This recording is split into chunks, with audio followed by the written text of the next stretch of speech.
ఈ చక్రము గిల్ట్ తో బ్లాక్ అయి ఉంటుంది. ఈ చక్రం యాక్టివేట్ అయ్యింది అంటే మనం అంతులేని ఆనందాన్ని మన జీవితంలో చూస్తాము. అలానే మన లోపల ఉన్న కోపము, లోభము, ఈగో ఇవన్నీ మన నుంచి దూరం అయిపోతుంది. ఓం శ్రీ గురుభ్యో నమః. ఓం శ్రీ మాత్రే నమః. అందరికీ నమస్కారం అండి. ఈ వీడియోలో మనము మన శరీరంలో ఉన్న 7 చక్రాల గురించి నేర్చుకుందాం. అసలు మన శరీరంలో ఈ 7 చక్రాలు ఎక్కడ స్థాపితమయ్యాయి, అసలు ఈ 7 చక్రాల వల్ల మన శరీరానికి ఎనర్జీ ఎలా ఫ్లో అవుతుంది, ఈ చక్రాలని ఎలా యాక్టివేట్ చేయాలి అన్ని ఈ వీడియోలో మనం నేర్చుకుందాం. కానీ ఇక్కడ కొంతమంది మన శరీరంలో 7 చక్రాలు నిజంగానే ఉన్నాయా లేదా అన్న సందేహంతో ఉంటారు. ఎందుకంటే దీనికి సైంటిఫికల్ గా ప్రూవ్ చేసేది ఎక్కడా లేదు. మనిషి శరీరాన్ని ఎన్ని కాట్లు పెట్టినా మనకు ఆ 7 చక్రాలు అన్నవి కనిపించవు. ఎప్పుడైతే మనిషి మారి తన స్పిరిచువల్ పాత్ లో, స్పిరిచువల్ జర్నీలోకి ఎంటర్ అవుతారో అప్పుడే తనకు ఈ 7 చక్రాల యొక్క విలువ తెలుస్తుంది. మనము విశ్వశక్తిని ఎలా చేరుకోగలము అన్నది ఈ 7 చక్రాల గురించి మనిషి ఎప్పుడైతే స్పిరిచువల్ జర్నీలోకి ఎంటర్ అవుతారో అప్పుడే తెలుస్తుందండి. ఇందులో మొదటి చక్రము మూలాధార చక్రం. ఇది ప్రతి మనిషికి ఆధారపూరితమైన చక్రం. ఇది మన శరీరంలో ఎక్కడ స్థాపితం అయి ఉంటుంది అంటే చివరి వెన్నెముక చివరి భాగము మరియు లింగానికి మధ్యలో 4 రెక్కల పువ్వు వలె ఎరుపు రంగులో మూలాధార చక్రము స్థాపితమై ఉంటుంది. ఈ మూలాధార చక్రము యాక్టివేట్ చేయాలి అంటే మనకు బీజ మంత్రము ఉంది. ఈ మూలాధార చక్రం యొక్క బీజ మంత్రం లం. ఇది 2 విధాలుగా యాక్టివేట్ చేయొచ్చు. మొదటిది లం మంత్ర జపంతో చేయొచ్చు లేదా ధ్యానంతో చేయొచ్చు. మీరు ఎంత ధ్యానం చేస్తే, ధ్యానం ఎంత లోతుగా చేస్తే అంత తొందరగా ఈ మూలాధార చక్రం అన్నది యాక్టివేట్ అవుతుంది. ఒక్కసారి ఈ మూలాధార చక్రం యాక్టివేట్ అయింది అంటే మనలో ఉన్న భయం అంతా మనకు దూరం అయిపోయి మనలో వీరత్వం అన్నది పెంపొందిస్తుంది. ఇక రెండవ చక్రం స్వాదిష్టాన చక్రం.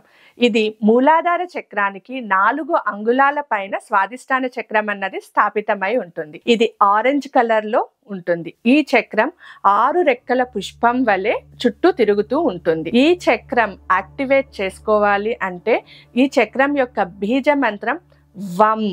ఈ మంత్రాన్ని జపం చేస్తూ ఉండాలి. ఈ చక్రము గిల్ట్ తో బ్లాక్ అయి ఉంటుంది.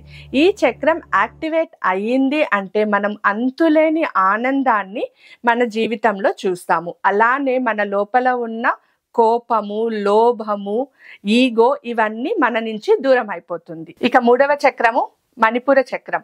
ఈ చక్రం మనిషి యొక్క నాభి యందు 10 రెక్కల పుష్పం వలె స్థాపితమై ఉంటుంది. ఈ చక్రం యొక్క రంగు ఎల్లో. ఈ చక్రాన్ని మనం యాక్టివేట్ చేయాలంటే ఈ చక్రం యొక్క బీజ మంత్రం రం. ఈ మంత్రాన్ని మనం జపం చేయాలి. ఎప్పుడు మనము ఏ చక్రంనైనా యాక్టివేట్ చేయాలంటే ఆ చక్రం పైన దృష్టిని కేంద్రీకరించి ఆ మంత్ర జపంని చేయాలి లేదా ధ్యానం చేయాలి. ఈ చక్రంలో బ్లాకేజెస్ ఉంటే మనము చెప్పలేనన్ని అవమానాల్ని అనుభవించాలి. కాబట్టి ఎప్పుడైతే మనము ఈ చక్రాన్ని రం అన్న మంత్ర జపము చేస్తూ యాక్టివేట్ చేసుకుంటామో అప్పుడు మనకు తెలియకుండానే మన అవమానాలన్నీ మనకు దూరం అయిపోయి మనము చాలా సంతోషంగా అంతులేని శక్తిని అనుభవిస్తాము. ఇక 4వ చక్రము అనాహత చక్రం. ఈ చక్రము చెస్ట్ యొక్క మధ్య భాగంలో 12 రెక్కలతో స్థాపితమై ఉంటుంది. ఈ చక్రము పచ్చ రంగులో ఉంటుంది. ఈ చక్రం యొక్క బీజ మంత్రం యం. ఈ చక్రాన్ని యాక్టివేట్ చేయాలంటే మనం ఎం అన్న మంత్ర జపాన్ని చేస్తూ ఉండాలి. ఈ చక్రము ప్రతి మనిషికి చాలా ముఖ్యమైన చక్రం. ఎందుకంటే మనలో ఉన్న ఎమోషన్స్ అన్ని ఈ చక్రంలోనే ఉంటదన్నమాట. ఎదుటి మనిషిలోని దుఃఖాన్నైనా, బాధనైనా, సంతోషాన్నైనా, ప్రేమనైనా ఎదుటి మనిషితో మనం పంచుకునే విధానాన్ని ఈ చక్రమే హ్యాండిల్ చేస్తూ ఉంటుంది. ఈ చక్రంలో కానీ మనకు బ్లాకేజెస్ ఉంటే తెలియలేని దుఃఖం అన్నది ఎక్కువ అవుతుంది. ఎప్పుడైతే ఈ చక్రంని మీరు మంత్ర జపంతో శుద్ధి చేసుకొని యాక్టివేట్ చేస్తారో అప్పుడు అంతులేని ఆనందం మీ సొంతం అవుతుంది. అలానే మీరు ప్రతి ఒక్కరితో ప్రేమగా అన్కండిషనల్ లవ్ తో వ్యవహరిస్తారు. ఇక 5వ చక్రము విశుద్ధి చక్రం.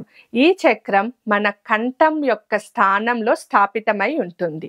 ఈ చక్రమే మన సరస్వతి దేవి స్థాపన కూడా ఈ కంఠం దగ్గరే ఉంటుంది. కాబట్టి ఈ చక్రము శుద్ధి అయి యాక్టివేట్ అయితే మనకు వాక్ శుద్ధి అన్నది చాలా గొప్పగా ఉంటుంది. ఈ చక్రం 16 రెక్కలతో ఉంటుంది. ఈ చక్రం యొక్క రంగు బ్లూ కలర్. ఈ చక్రం యొక్క బీజ మంత్రం హమ్.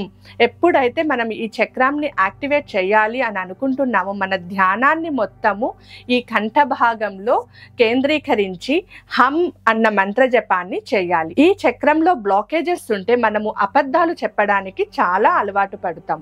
ఈ చక్రంని యాక్టివేట్ చేయగానే మనకు వాక్శుద్ధి అన్నది పెరిగి మనం ఏం మాట్లాడినా ఇతరులకి అది చాలా అట్రాక్ట్ అవుతుంది. ఇతరులు మన వాక్కుకి అట్రాక్ట్ అవుతారు. ఈ వాక్శుద్ధి జరిగిన తర్వాత మనం ఏమి మాట్లాడినా నిజము నిజాయితీగా మాట్లాడుతాం. 6వ చక్రము ఆజ్ఞా చక్రం.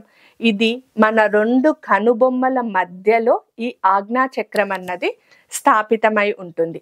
ఈ ఆజ్ఞా చక్రము ఇండిగో కలర్ లో ఉంటుంది. ఈ ఆజ్ఞా చక్రంని యాక్టివేట్ చేయడానికి ఉన్న బీజ మంత్రం ఓం. ఈ ఆజ్ఞా చక్రంలో బ్లాకేజెస్ ఉన్నంటే మన థింకింగ్ పవర్ చాలా తగ్గిపోతుంది. ఎప్పుడైతే మనకు ఈ ఆజ్ఞా చక్రం యాక్టివేట్ అవుతుందో మనము ఎదుటి మనిషి యొక్క మనసును సులభంగా అర్థం చేసుకోవచ్చు. తన మనసులో ఏమున్నది అన్నది మనకు తెలిసిపోతుంది. దీన్నే మైండ్ వాయిస్ అని కూడా అంటారు. ఈ చక్రాన్ని యాక్టివేట్ చేయడానికి మీ పూర్తి ధ్యానాన్ని మీ ఆజ్ఞా చక్రం పైన కేంద్రీకరించి ఓం అన్న మంత్రాన్ని జపం చేయండి. చివరి చక్రము సహస్రార చక్రం. ఇప్పటి వరకు మనము 6 చక్రాల గురించి తెలుసుకున్నాం. ఈ 6 చక్రాలు ముందుకు చూస్తూ క్లాక్ వైజ్ డైరెక్షన్ లో మూవ్ అవుతూ ఉంటుంది. ఇక ఈ సహస్రార చక్రము పైకి చూస్తూ క్లాక్ వైజ్ డైరెక్షన్ లో మూవ్ అవుతూ ఉంటుంది. ఈ సహస్రార చక్రము బ్రహ్మ కమలం వలె 1000 రెక్కలతో కూడి ఉంటుంది. ఈ సహస్రార చక్రం యొక్క రంగు వైలెట్ కలర్ లేదా వైట్ కలర్ లో ఉంటుంది. ఈ సహస్రార చక్రాన్ని యాక్టివేట్ చేయడానికి మనకు ఏ బీజ మంత్రము లేదు. ఒక్కసారి మనకు కింద నుంచి ఉన్న ఈ 6 చక్రాలు యాక్టివేట్ అయ్యి మన శక్తి మొత్తం మన సహస్రార చక్రానికి వెళ్ళింది అంటే మనము సహస్రార చక్రంలో ఒక్క నిశ్శబ్దాన్ని మాత్రమే ఫీల్ అవుతాము. ఈ సహస్రార చక్రం యాక్టివేట్ అయిందంటే మీరు విశ్వశక్తిని పొందిన వారై ఉంటారు. ఇప్పుడు ఇంతవరకు మన శరీరంలో ఉన్న 7 చక్రాలు, దాని ఉపయోగాలు, దాన్ని యాక్టివేట్ చేస్తే వచ్చే లాభాలు తెలుసుకున్నాము. నెక్స్ట్ వీడియోలో మనము ఈ 7 చక్రాస్ ని యాక్టివేట్ చేయడానికి ధ్యాన పద్ధతిని నేర్చుకుంటూ మనము ధ్యానాన్ని కొనసాగిస్తాము. స్వస్తి.